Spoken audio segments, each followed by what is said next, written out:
Happy. Let's move on. Strikers. Now, the reason I brought this up, already touched on it. Couple of players that are in a fair few people's teams. People like Mateta, who was due to play Ipswich at home this game week. Sounds as though he's not going to play from Glasner's updates. He's probably going to miss 4 weeks. Cunha been sent off. And these guys were in a lot of people's teams. So what we needed to do is have a look at other striker options ahead of blank game week 29 when you've got now Cunha out, Mateta out, Isaac out, Watkins out, and Gakpo out. So who are the big players that you want in your strike force? Now, we've been texting, mate. I'm quite happy to start at the third one on that list because you have touched with me on potential to get Haaland in. So, yeah, what are you thinking there?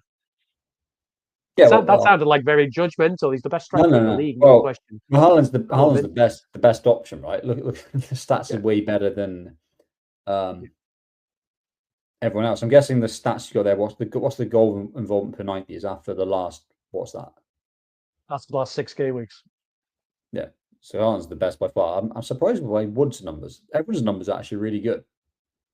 They're all very good, yeah. But Haaland's the best option, I think. Yeah, captaincy matters, and he's the best captain in game week 29 as well as having a solid game week 30. So, yeah, Haaland's the best option, but obviously costs a lot of money, and it's very hard.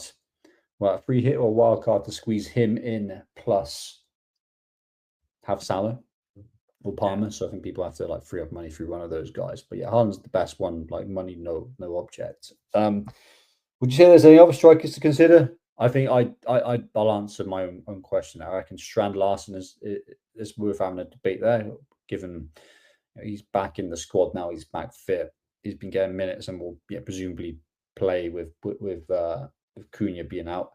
I think who else is an option? Marmoush will be option and Evan Nielsen, and I think that's the suite of strikers that you've got to pick from, really. But yeah, I think Evan Nielsen, if he starts, this week, he looks pretty.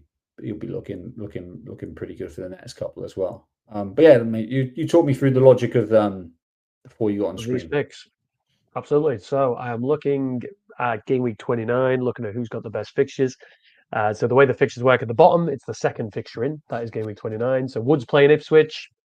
Yeah, we all know how poor the Ipswich defence is. Beto is on absolute form, by the way. 5 goals since he's come in for DCL over the last 6 game weeks.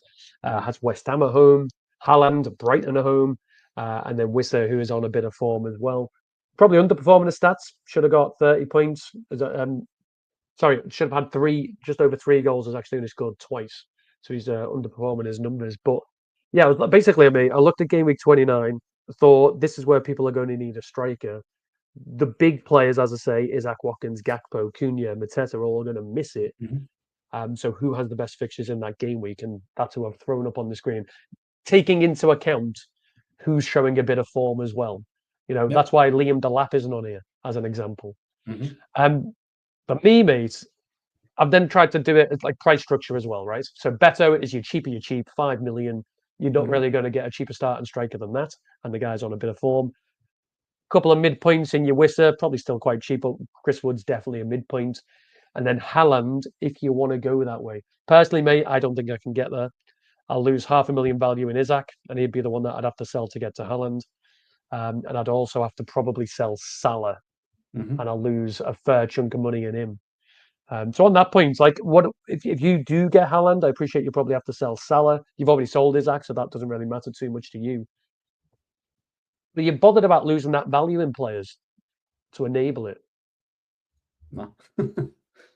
No, not really. I might overthink that because I always think to myself, well, I'm going to want to get Isaac back for game week 32. So if I sell him now, I'm going to have to buy him back. If you're doing it on maths, then it's an issue. Like if you're just doing one player, it's like what? It's a 0.4 difference. Big deal. Okay, so I might overthink that because I'm constantly conscious about value. Though. There's lots of value, right? That is the difference between Pickford and Flecken. That's the difference between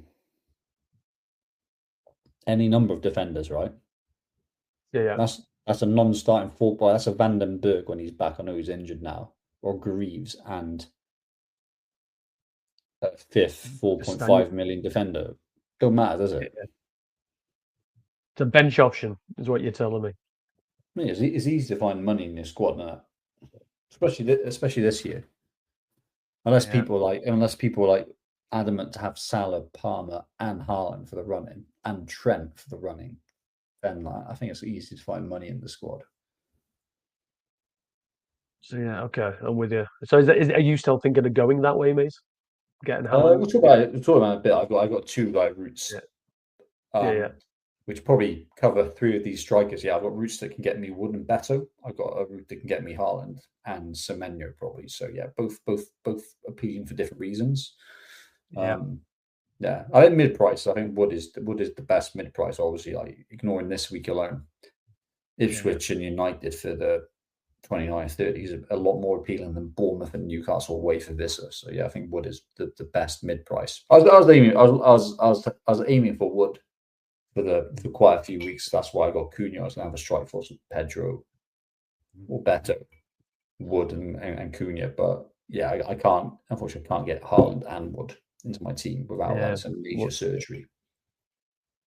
No, I would. It seems like quite an easy get to from Cunha's price, 6.9 million. I can sell them for. I'm assuming you're similar. So you know. Yeah, I mean, like for a lot of Cunha, don't overthink it. I think people overthought when they could have got Woods at different inflection points in the season, right?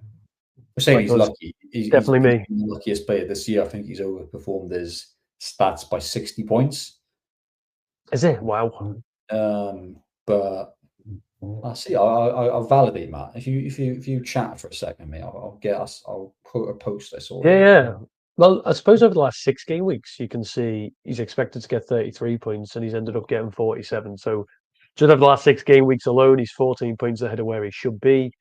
You know, he should have had 3 goals, has actually scored 5. Should have had just over 1 assist, has got 2. But as you say, man, he's been doing it. He's been punishing my rank all season. So he's just it's like Son's always done it, right? Son's always overperformed his expected goal involvement, and Chris Wood's just having one of those seasons. For sure. So great account. So it's Lukash, but yeah, at F_analytics. So they did a post earlier today, which looked at top expected points by position for the whole year, defenders, midfielders, and forwards, and then also gave a view of. So these are the big hitters essentially, but then gave a view of which ones have got the most points versus their expected points.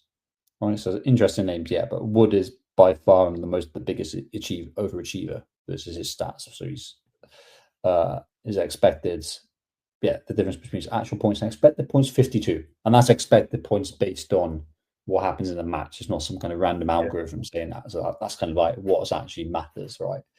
Lethal is what I'm hearing. Absolutely lethal in front of goal. Next best is then Cunha, which I think I can see some of that.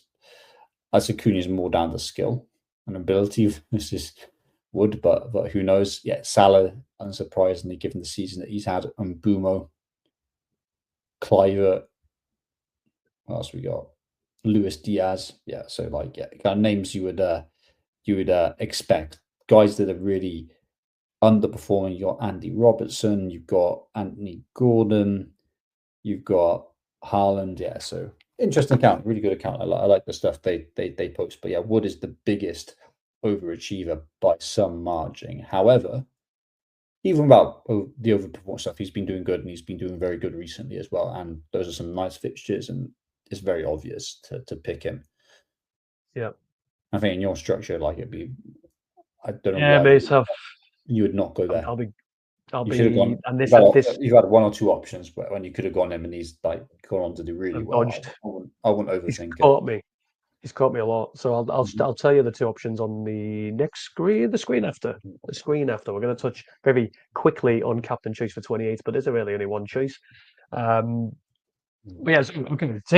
Bearing in mind budget, mate, right?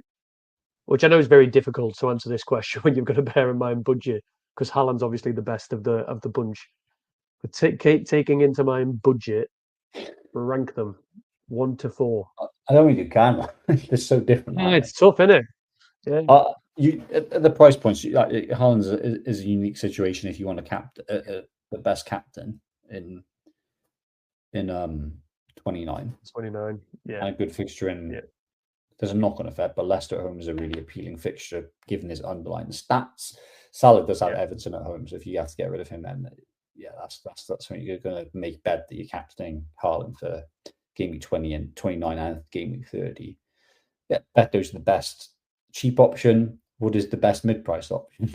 I don't think you can There you compare go. There you go. And the one that Independent. I've got, Wisser, obviously, sticks. Yeah, he's in between. Yeah, he's perfectly good, neat. But like, I think if that price point, you'd Yeah, I mean, if you can stretch it. It's tough, isn't it? It is tough. There's those fixtures aren't easy. But like, I think No, they're not. And the medium, depending on when you're playing chips, I think even their like medium long term run is very tough. So yeah, I'm less on this. I just Semenyo is better than Visser. Not Semenyo, sorry. Yeah, Evan Nilsson. Evan Nilsson. Nice. Well, there you go. I'll note to self.